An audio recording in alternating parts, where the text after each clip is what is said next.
La plupart d'entre eux montrent d'anciens géants déterrés par des scientifiques du monde entier. Mais ces images sont réelles, ou sont-ils faux?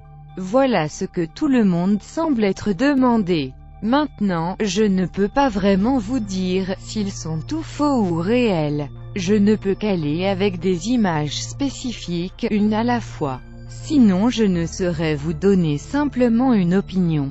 Tout d'abord, nous allons juste jeter un œil à cette image. Ça peut être une photo d'un géant antique qui a été creusé par la National Geographic Society en Inde.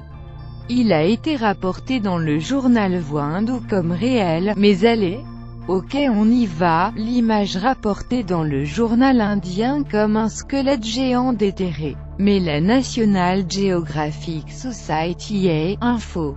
Lorsque National Geographic eut vent de cette histoire, non seulement ont-ils le nié, mais ils ont mis leurs chercheurs sur elle et obtenu au fond de celui-ci. Ensuite, ils ont publié un grand article sur la façon dont ils ont été victimes d'un canular.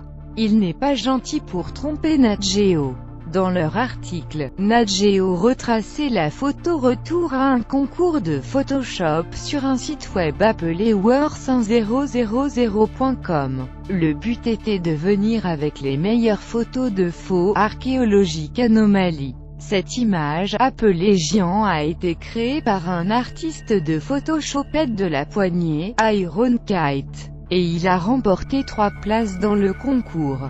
Ironkite aurait pas dire Nat Geo son vrai nom, mais il ne révèle pas les secrets de la façon dont il a créé la fausse image. Il a d'abord commencé avec une image réelle de ce type d'une fouille de mastodonte aux États-Unis. Il a ensuite numériquement superposé un squelette humain sur les restes de la bête. Maintenant, si vous regardez de très près, Ironkite a eu un problème avec l'appel ici. Il a donc dû enlever une partie de celui-ci. En fin de compte, le gars se termine juste en tenant un bâton.